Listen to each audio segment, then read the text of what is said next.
you can't fire someone in October and say that you gave him a chance. The thing is that it's not the board or the CEO who fire a guy like that. It's always the environment in and around the club, is the media, is the fans who kind of push them to make a decision.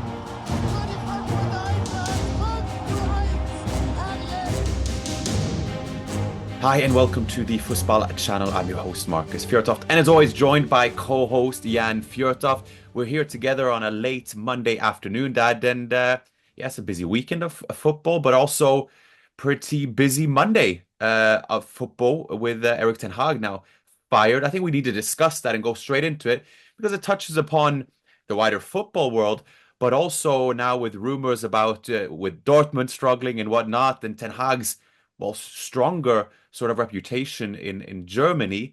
How would you summarize today's football headlines? Well, you always feel sorry when a manager gets fired. I've always liked Ten Hag. He's been easy to work with.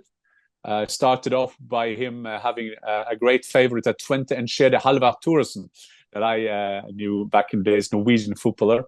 Ten Hag, of course, also has his background from German football. He's a bit undercommunicated. He wasn't there in the Pep time where he was for the second team. I also knew him from his Ajax time and team, where he had a clear identity. And I feel sorry for him. You have to say that, but it's not like VAR and Michael Oliver got him fired. I mean, he's been a bit dead man walking. You have to say that.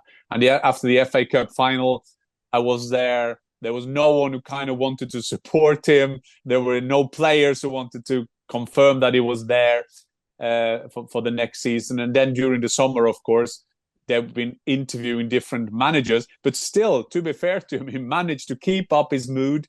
Sometimes he was talking a bit, what are you talking about, really? I think that was to encourage himself and encourage the team. But I will always remember him as a Manchester United coach that 100% believed in what he did. There was no fake in there. He believed in that. I don't know if that is good or bad news for Manchester United, but he believed in that. And I think that is the main thing that we'll see from Ten Hag. And as for the rumors, the German Bundesliga teams love a Dutch coach. And I think we will talk more about Dortmund, and maybe we start with Dortmund, and there could be a seat available there at some time. Well, I think, we could make the parallel and the transition into Dortmund's situation with Ten Hag's situation in the sense of how much time do you give a manager? Obviously, the context, the manager profile is different, but with Sahin now, we are 8 rounds into the Bundesliga, and Dortmund have had their worst start to a Bundesliga season in 10 years. Bear in mind, Sahin is 36 years old. Came up through the Dortmund ranks, one of their youngest debutants ever, eventually went up to Real Madrid, ended his playing career in Antalyaspor, was a coach there, did decently well as such. And then, a risk in the sense that you're hiring a younger manager for a team that reached the Champions League final after all, but has ultimately not been able to put his stamp on the team. Discussions now about Sahin's kind of credibility and whatnot, which seems, by all reports suggesting, in terms of him not having lost the changing room and what have you, but in terms of the lack of an imprint he's had on the team, I think that's what's causing a bit of worry for fans and what is causing the discussion. Before we hear with one of the foremost experts, or one of the experts from Germany that we've been able to hear from a macro standpoint, that how do you see the overall situation for Dortmund and Sahin before we go kind of more into the micro? Yeah, we've been lucky to talk to Patrick Berger with Sky. I met him a lot of times when I was following Erling, of course, with Dortmund. We always had a chat before and after a game, so we look forward to listen to him. I guess it's 2 parts. He sent 2 parts, and one in general. And in general, my macro on that, Marcus, is that I think it's even more worrying for Dortmund. I don't think Sahin is the biggest problem. I think there's a culture there that they seem to not go in the right direction in terms of strategy. Also in terms of players, yes, there are some players who are doing well, like Gittens and kind of develop. But I think that when you do that mistake time and time again, they fired Marco Rose, who's now successful at RB Leipzig. They fired him after 1 year. Terzic took them to a Champions League final. Then they fired him after that season and all that. And then you have this dream, and you've seen Manchester United, you've seen Bayern Munich doing that as well. You want one of your own. You want one of your own, like Manchester United doing now with Ruud van Nistelrooy making him interim coach.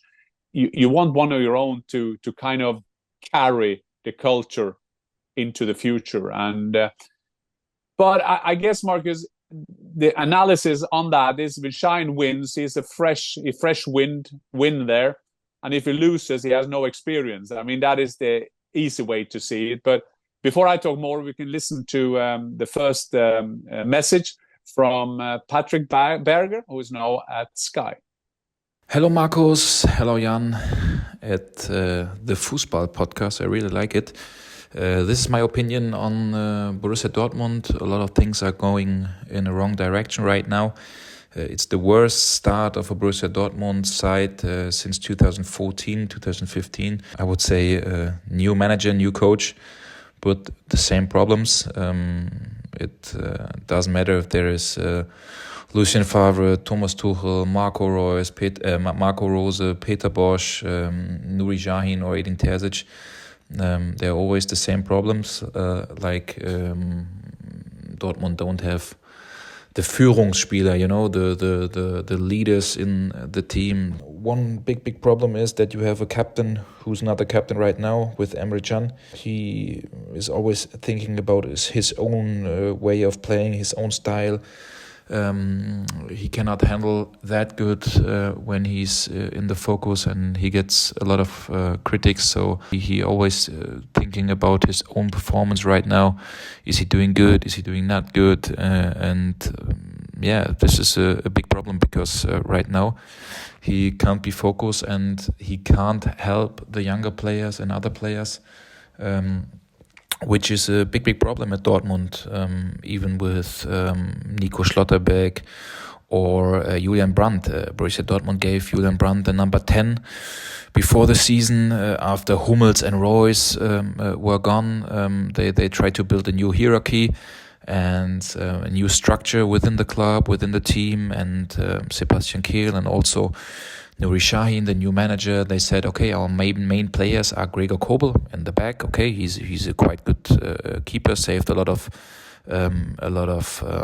penalties and a lot of big chances in the past. Okay, he's not that good in the play with the ball, but he's doing quite good. Then also Emre Can and Julian Riasson and Jule Brandt, and they all have a lot of problems right now with themselves. And that was part one of Patrick's sort of analysis of the situation, and that, for Dortmund's sake now, it's obviously a team that is struggling. They've been good at home, won all 4 games, Bundesliga games, 1 point in 12 out of 12 points away. However, been a bit of criticism about Shine in terms of there hasn't been enough of a permanent starting 11. There's been a lot of rotation.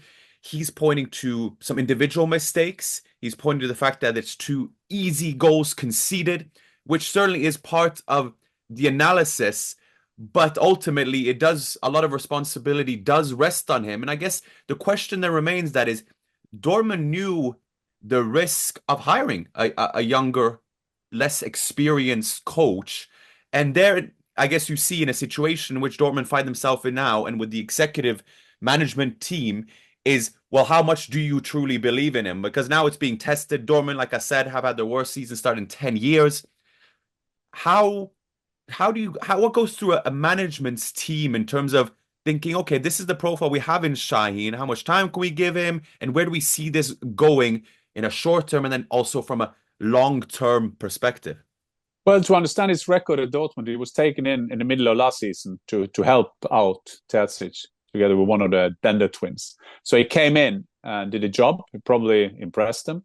But there's always this hope of a new guy who can come there. This is a savior. I mean, we just have to go to the Bible. We can go to any religion or any kind of way of life. You always want this new one to succeed. Let's first say that you can't fire someone in October and say that you gave him a chance. I mean, in an ideal world, you have to let him at least get a season. I mean, back in the days, you have to give people 2 seasons or 3 seasons. And the famous quote from Ron Atkinson, the manager, is always good when they say you were behind the manager, and he says, "I would rather have them in front of me."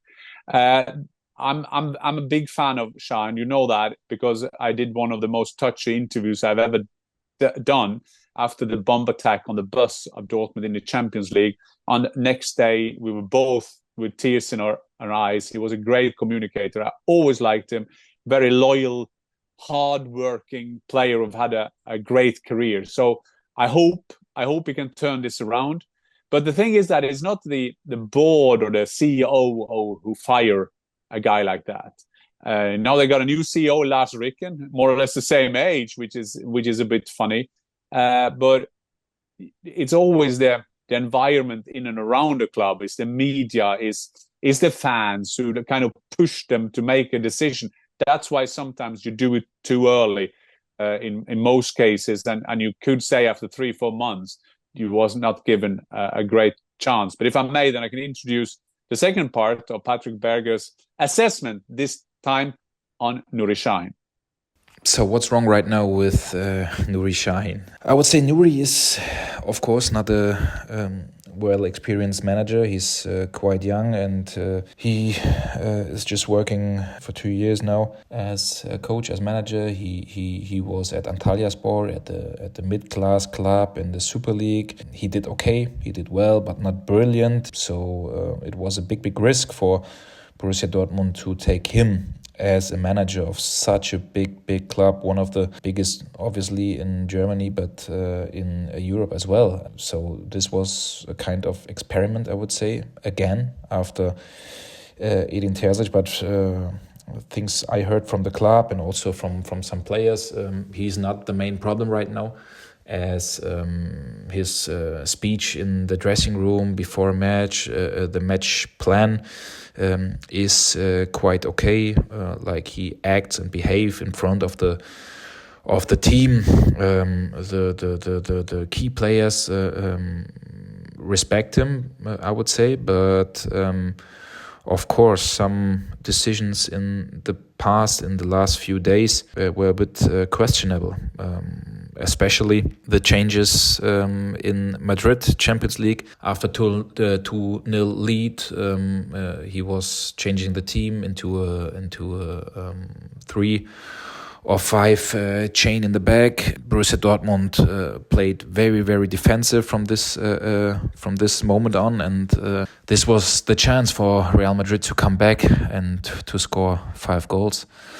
And even the surprisingly substitution, Niklas Süle, who was ill and sick in front of before the Real Madrid game, he was playing instead of Waldemar Anton, who has the aim to be a key player at Borussia Dortmund. So these were some kind of like crazy decisions by Nuri Sahin, but in general, I would say, as I always mention, new manager, old problems, the key players or the Führungsspielers, the leaders, they are not there right now in the moment at Borussia Dortmund when they are needed, but they all have a lot of problems with their own style of playing right now and getting a lot of critiques right now. So this is the reason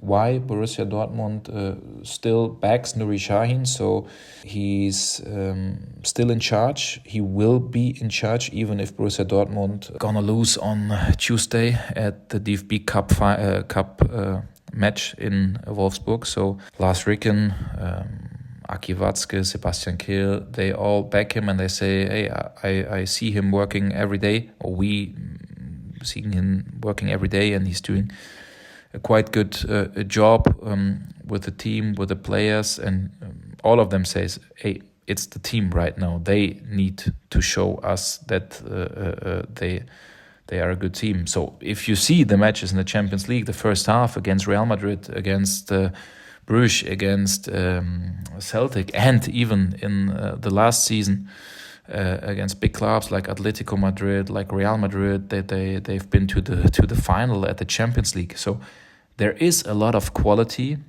in this team, in this squad, but as I mentioned, the Führungsspieler do have a lot of problems if the team is struggling. So it's a big difference if you want to compare it with Bayern Munich or with Bayer Leverkusen. There are players like Manuel Neuer, like Joshua Kimmich, like Thomas Müller, like Granit Xhaka, Robert Andrich, and so on. So this is a big problem right now at Borussia Dortmund.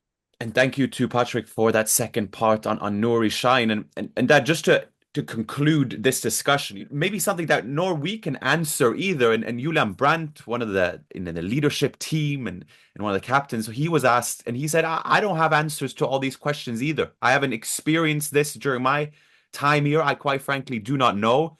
And I guess that's what we're trying to figure out as well, because one thing we know for certain is there is not only one man to blame. This has been a perennial kind of problem, culturally speaking. Last season, 27 points behind Bayer Leverkusen. This season, again, poor. It's one of those we cannot make sense of Dortmund. It seems like they cannot make sense of themselves at times either. No, and I guess it's a trend as well. You see Alonso having so much success at Leverkusen. You have company, former players, Nuri Sahin, a legend at Dortmund, has been around, had a great career. And again, they will love him to do that. In terms of being patient, unfortunately, you don't get patience. And I also think that when you're in Champions League last season in the final, and then Leverkusen managed to break the record of Bayern, then you of course you hide the expectations that one of the other teams, being Dortmund and RB Leipzig, could do that. And Dortmund, they haven't progressed in any way there to be seen. So I feel bad for Nuri Sahin. This is a lonely job, and I don't believe this. You have the backing of the dressing room. I was in some dressing rooms in 4 different countries. It's like Jock Stein, a legendary Scottish Celtic manager, said it's all about keeping the 6 who likes you away, the 6 who hates you away from the 5 who haven't made a decision yet. And I think that guy just sum up a dressing room. If you play, you like the manager. If you don't play, you think he's an idiot. And I don't believe in backing, nor do I like when they say they have lost the dressing room. You have to be in a dressing room to see that. I was in Germany when I saw managers missing the dressing room because I was a part of that dressing room, and there are things going on. I don't think that is a fact in Dortmund. I don't think you will see people play against the manager. It's the same with Manchester United. You just see how funny football is. You play maybe Manchester United's best game that first half against West Ham. They have 8 clear chances, and then there's a VAR discussion and they lose 2-1. That's not the reason he was fired, but I don't believe this play against a manager. And now we'll see. Nuri Sahin will, this week is an Englische Woche that the Germans call when they have to play 3 times a week or 2 times a week. And then we'll see maybe that change. They have Wolfsburg, as people listen to this. They're playing Wolfsburg, and then they play Leipzig. And things can change around. That's how football is. That's why we love this football, and that is a cliche, but that's why we love football. Exactly. And if we move on beyond Dortmund as they take on Wolfsburg in the Cup this week, we had a Bayern team that was back to winning ways. They beat Bochum 5-0 away. No surprises in the sense that Bayern won. To be expected, Bochum have the one lonely point after they fired their manager. 2 interims in, led by Feldhoff. But ultimately a 5-0 win. A convincing win at that, Dad.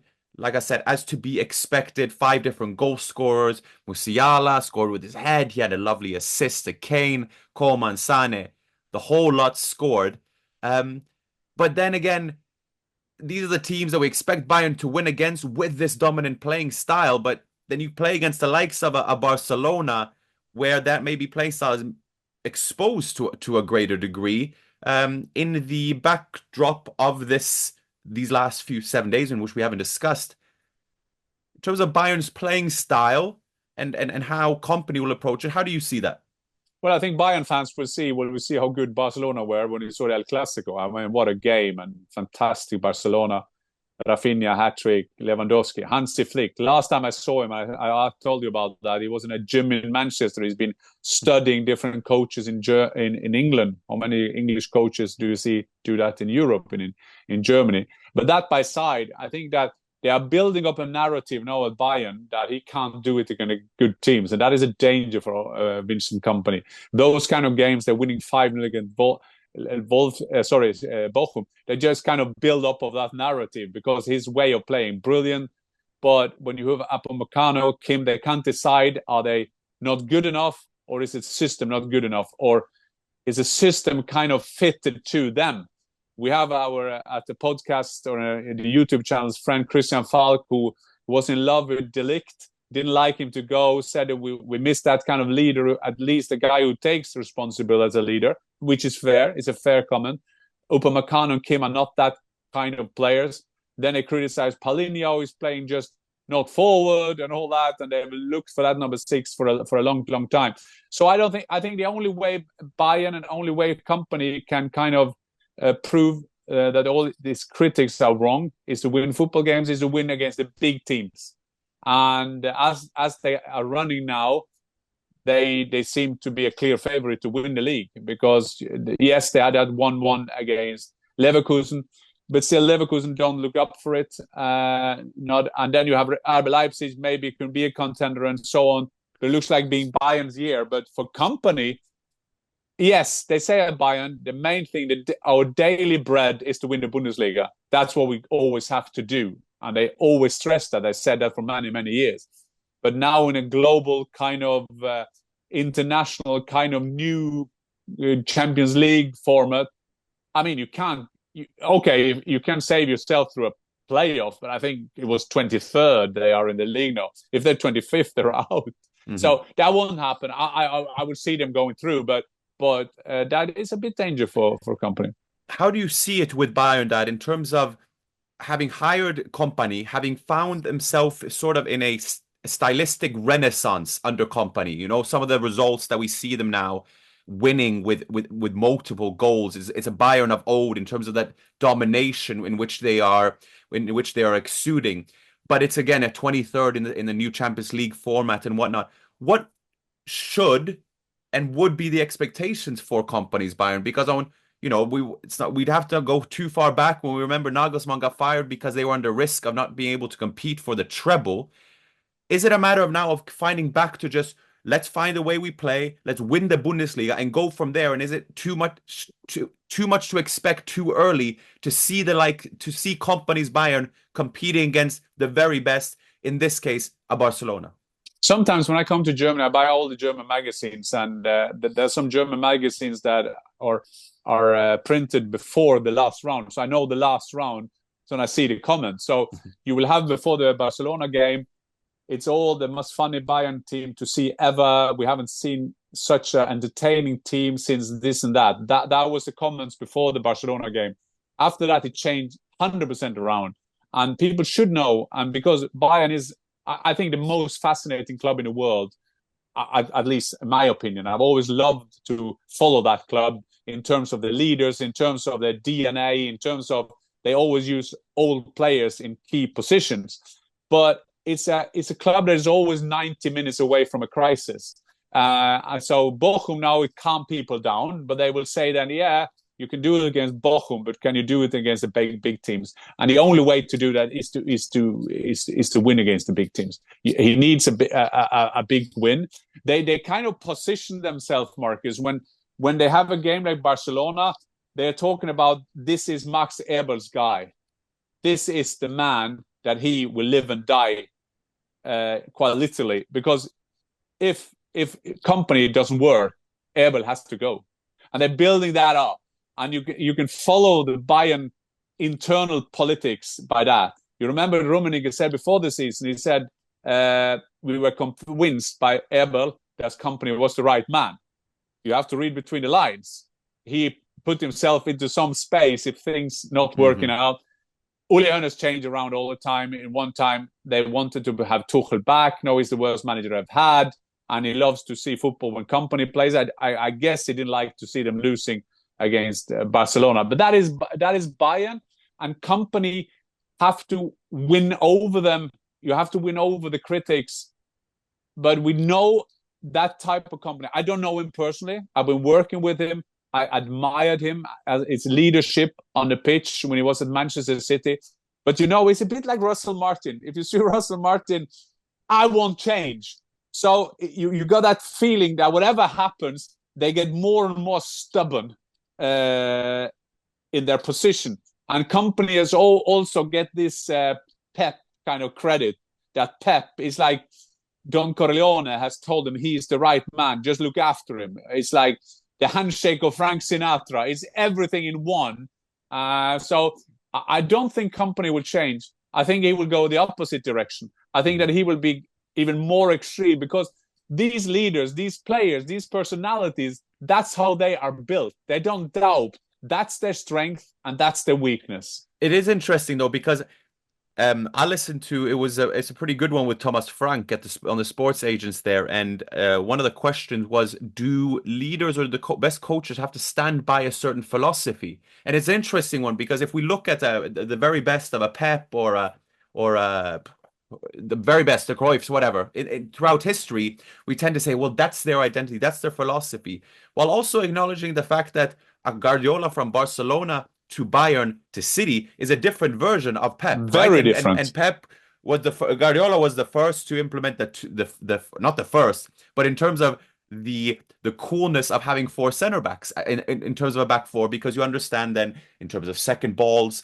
in the English, it's different, right? And there I think that I would argue standing stubbornly by that philosophy is maybe a marker of inexperienced way, because that's what the game requires, is that certain adaptability. So while I understand the foundational aspect of a playing style and a philosophy, I do think it would need to change. I do still think, without being an expert in any way in terms of tactics, in terms of how you approach games against the very best, you can't do the same against Bochum as you do against Barcelona. And right now, with the way Bayern play, I think it is too exposed. And it was a crazy stat. It was either before or after. Bayern conceded 14 goals from the 20 goals that 20 shots they conceded. That suggests to me that while they don't let in too much because they're extremely high pressing and make it uncomfortable, when they first break the press and get through on goal, Bayern are left extremely vulnerable to that. But next big game, I think, is 26th November against PSG. Up until then, it's fairly manageable. Yeah, they are. But sometimes I think that people don't understand Pep. And by no means do I think that I understand him. But my claim is that the last two seasons, I'm probably one of the journalists who have seen Manchester City most. I'm probably the one who has made most interviews with Pep Guardiola. So I'm not saying at all that I get under his skin or something, but I try to understand how he's thinking. And I've been very impressed by Pep the last 2 or 3 years, because he starts with what's the most important thing. He has maybe changed, and you make a very valid point that he has changed over Barcelona, going into Bayern Munich where he played with wingers, where he had Robben and Ribéry. Sometimes in Barcelona at the end, remember, he kind of wanted to do everything in the middle. Then he changed his way of thinking of the players. He never had any big success with a big number 9. We can say Lewandowski, but he was more like a falsche Neuner, a false number 9. And then he tried to get Harry Kane, didn't get Erling Haaland. Then he get Grealish, was not seen as a typical Pep Guardiola. So I think that what Pep is doing is that he's always in evolution. There's an evolution. It's not revolution, it's evolution. That's what I'm saying when teams try to play out from the back. And they always make fun of me that I'm old-fashioned, because I always say it's bad to play out from the back. No, I'm not saying that at all. I think there are times that you can do it, but how you can't do it is, for example, Tottenham would kind of do it in their own box, chipping over a Crystal Palace player, and end up with Mateta scoring the winner of the game.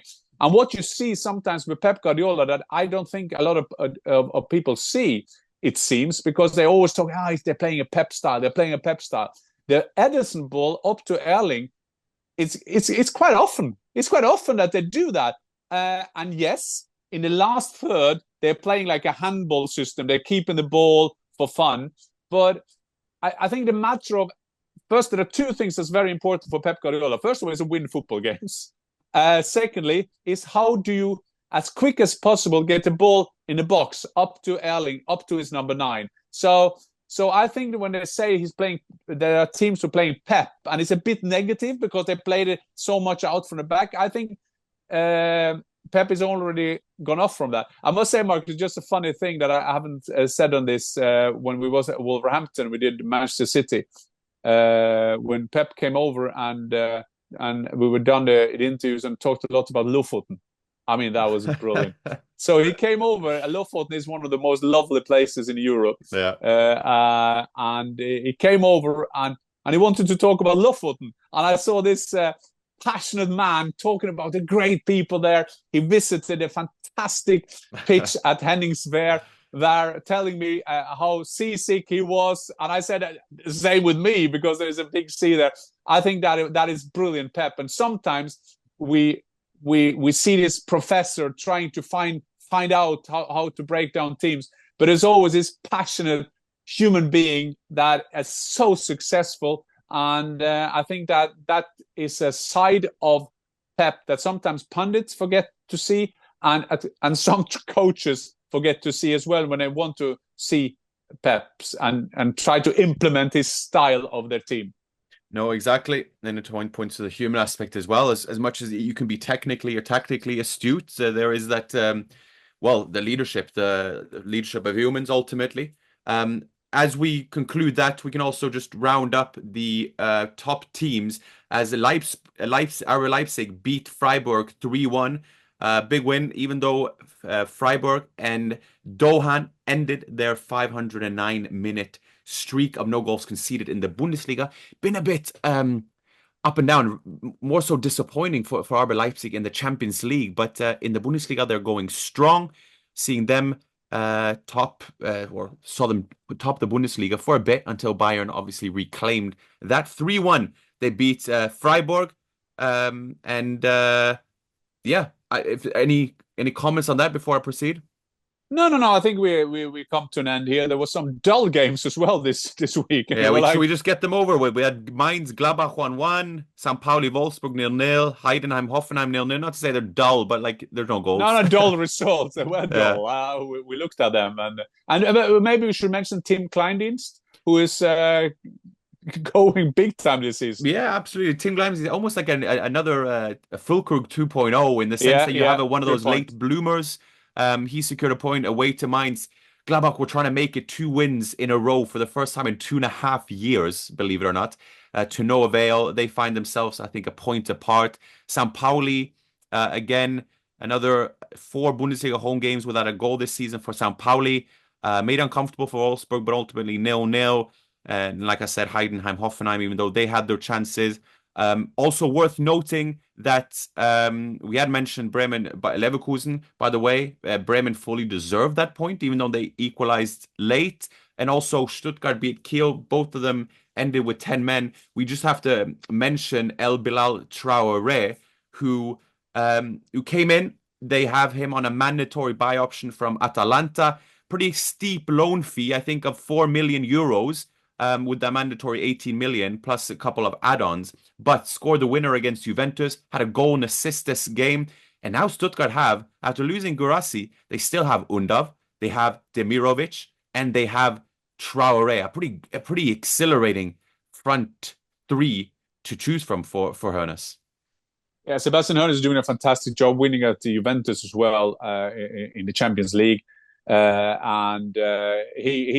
will be a big candidate if something should happen at the big clubs, even at Dortmund. I'm not saying he's going there, but he's probably have a clause. He's got his dad who is taking his agency. Also, a good point. I talked with some people at Frankfurt. There were a situation that they will kind of discuss now with the Bundesliga about the red card. They didn't like, to take it mildly. Interesting with Leverkusen getting beaten this season by their own kind of weapon. Now this 2-2 at home at Holstein Kiel, they were 2-0 up.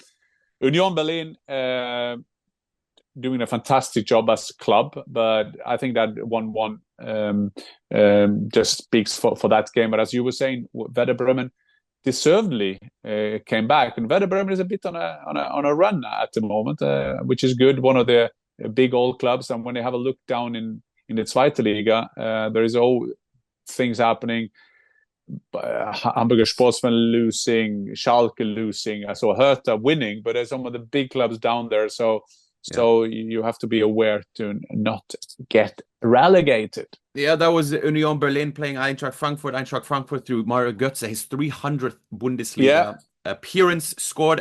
But Union were strong. Union are 4th in the league after saving themselves with a whisker last season. And a question for you, actually, Dad. But we discussed Leverkusen. They conceded 24 Bundesliga league goals last season. So far this season, they've conceded 15 goals. Here's a quiz. I want you to guess which round they reached 15 goals against last season. So they've conceded 15 goals in 8 Bundesliga rounds. How many rounds did it take for them to get to 15 goals conceded last season after conceding only 24? After you saying that, I will say after 18. 22nd round. Oh, 22nd round. 22nd round they went away to Heidenheim. And it's interesting because they have more or less the same team. They managed to keep Tar there, and that just shows you, not like you kind of go down or attitude-wise, but it just shows you how hard it is. The hardest thing in sport is to repeat things. And wow, did Leverkusen manage to do that last season?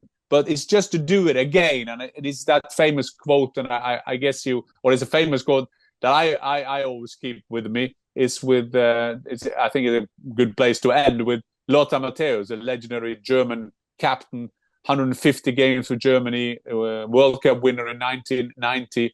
And he was asked by myself, I asked him, how was it to come back after winning the World Cup for the first training? And he looked at me and said, what do you mean? No, I'm just saying, you won the World Cup and you come back to the first round. I don't understand what you're talking about. And I think that is the winners. Is every training is a way to improve, to be passionate about your game. And it has to be said, although we love Leverkusen and we love Alonso, they haven't been there passionate so far this season. They have not, and we will see as they take on Elversberg in the Cup this week, followed by the rest of the rounds tomorrow and Wednesday. But for now, Dad, always a pleasure, and we will catch up very soon. Auf Wiedersehen.